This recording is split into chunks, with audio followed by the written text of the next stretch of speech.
A single line in an interim report brought Volkswagen's colossal operations to a standstill.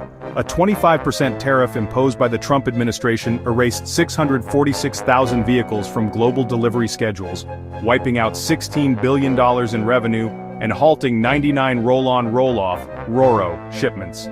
The ripple effect was immediate.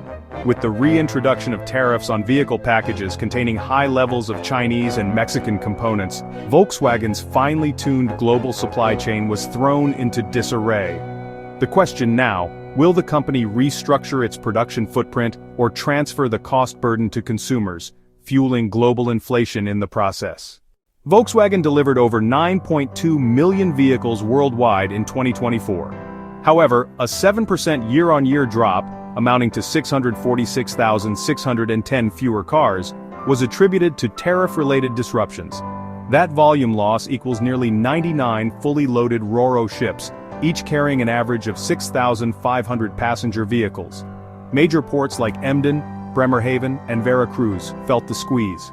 1 in every 6 VW shipments on the Germany-Spain-US corridor was either delayed or cancelled outright, creating a visible void in the maritime logistics chain. The US market suffered a significant blow. In 2024, Volkswagen sold 349,208 vehicles in America, many of them assembled in Chattanooga, Tennessee, and Puebla, Mexico.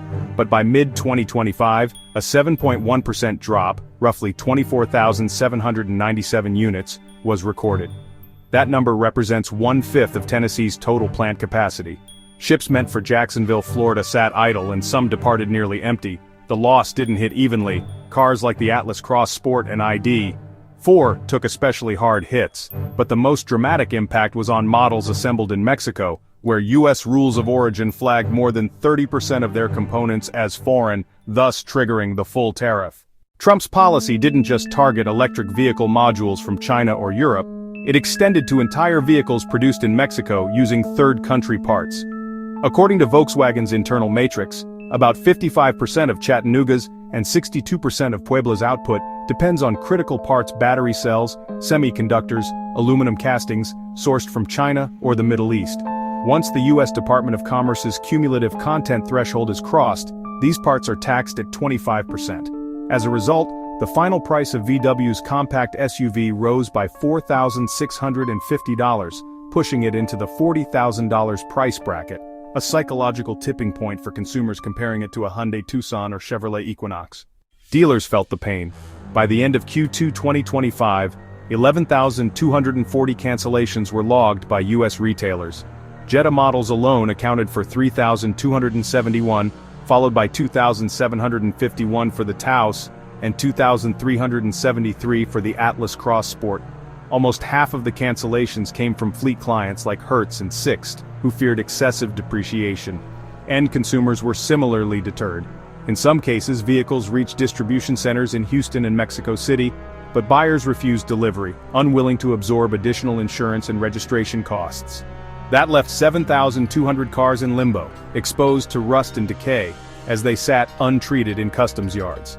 These cars will become financial liabilities within 180 days unless sold to secondary markets like Canada or Chile. But re-exporting would require costly rebodying and recalibration of systems, a $1,500 overhead per vehicle. The impact didn't end at the retail level. Volkswagen's supplier network saw a cascade of cancellations: 24,300 seat covers, 48,600 steel wheels, 89,500 semiconductor deposits.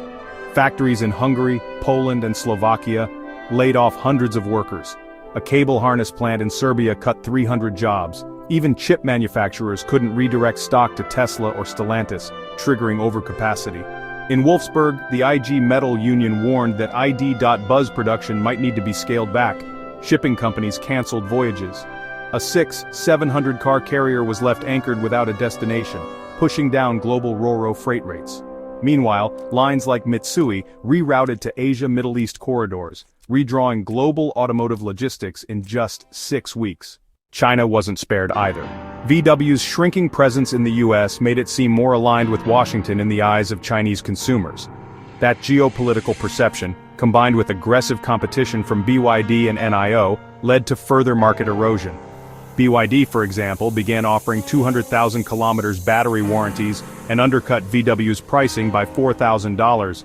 The SEC VW joint venture in Shanghai slashed 2 shifts following poor sales performance. Chinese headlines mocked VW's inability to adapt to the electric revolution, accelerating the company's decline in the world's largest EV market.